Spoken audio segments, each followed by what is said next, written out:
দেখেন আনায়ের অবস্থা। আনায় হচ্ছে একটা খেলনা কিনে দিছে, এটাতে তার হচ্ছে না যে ওর খেলনা এখানে ফেলে দিছে। ওর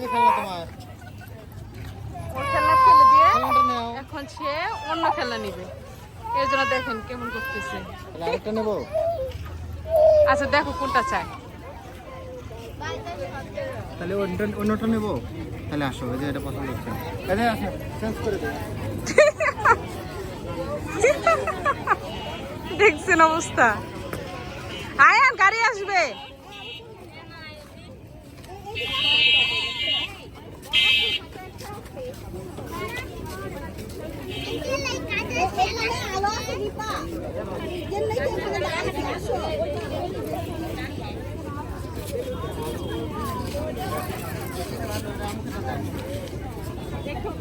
আর কি কিছু যাও